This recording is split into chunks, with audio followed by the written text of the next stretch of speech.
Yeah. What do you think is the importance of a Fab Lab inside a university? Ooh, that's a big question because the Fab Lab is...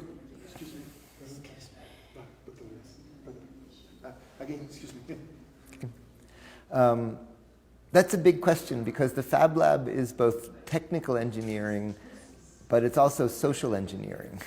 And so part of what you're doing is providing access to tools for digital fabrication in a way that spans across all the different disciplines rather than separating them. But part of what you're doing is creating a space using the tools for invention.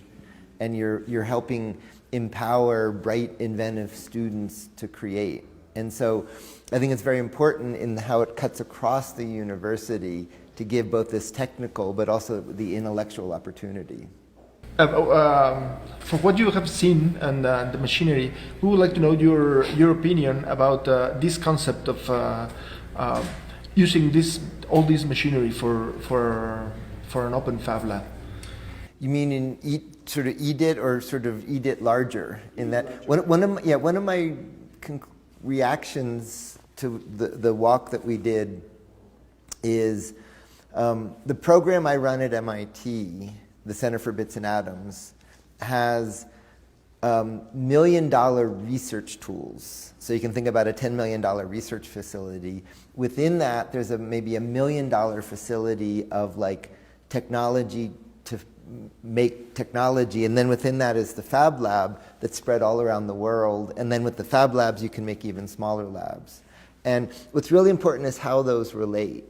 And so with a machine you can make something, with a Fab Lab you can make almost anything, but you can't actually create what goes into the machines in the Fab Lab. What you have here is sort of the level above the Fab Lab. So it's not just the Fab Lab, but you have the tools to support a regional network of Fab Labs, technically with more advanced capabilities. Like in a Fab Lab, you need to buy precision machine parts. You actually have the tools to make them here. But the other thing that I see that you have here that's very important is the organizational capacity, that to support Fab Labs, you need to source all the machines and the materials and the supply chain and the experts in the training, and you have a lot of organizational capacity. And so I see a very nice opportunity here to use this as an anchor for a whole kind of regional program. Like if Puebla wants to become a Fab city that's self-sufficient, you'll need these capacities all over the city, but you need a program to be able to anchor that technically and organizationally. I would like you to talk a little bit more about the importance of a Fab city and Puebla and the IDIT supporting this Fab city. Right. So computing.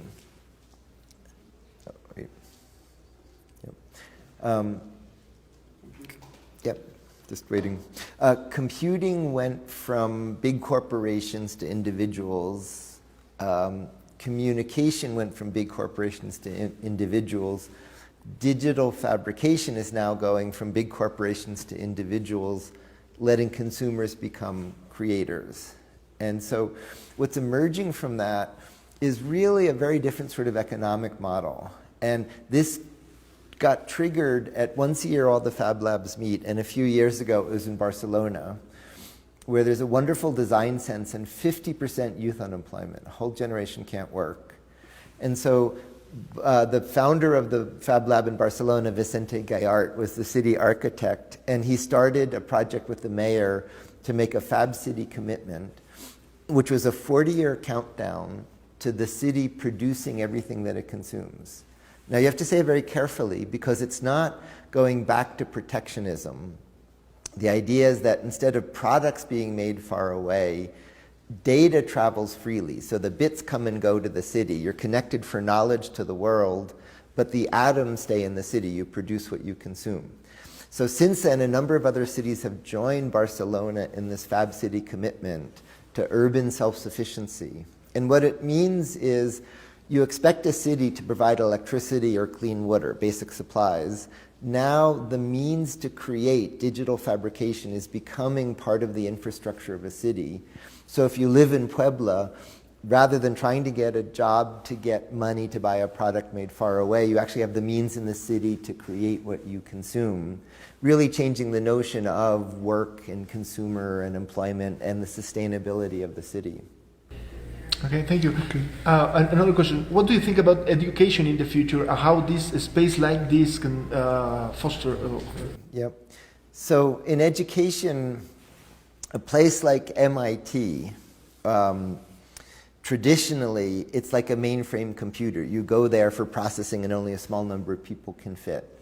There's a lot of attention now to online classes where you look at a computer screen. But that's sort of like in the history of computing time sharing, where there are computer terminals. In the Fab Labs, we've been running what's called the Fab Academy, which I think is how you and I first met. And the idea of the Fab Academy is it's a very different model. Students have peers in work groups with mentors locally in the labs, and then we link them globally with video and content sharing. So it's sort of more like the internet. It's an educational network.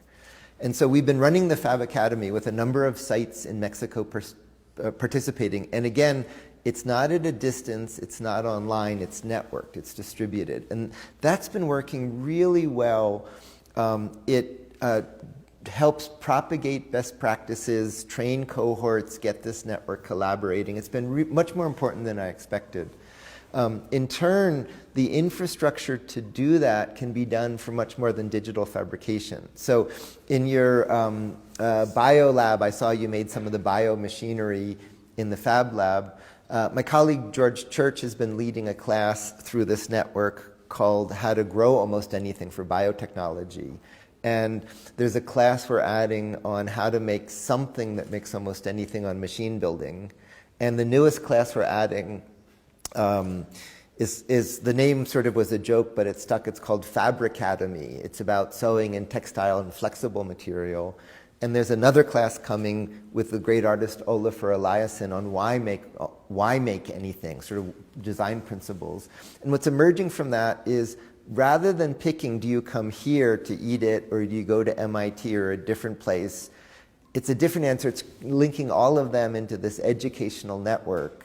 And at the heart of it is you have to take digital communication so we see each other, digital computation so we share information, but connect it with digital fabrication so that data can become things and things become data. And so for me, it's really the frontier of education is developing this distributed educational network. And Mexico's been, and IDIT has been really vigorous in pushing that, it's been a leader in that.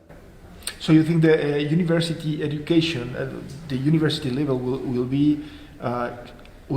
change in the future? Well, if you go back to my earlier comment about the 10,000 lab, the $100,000 lab, the $10 million lab, in the same time I helped create 1,000 Fab Labs.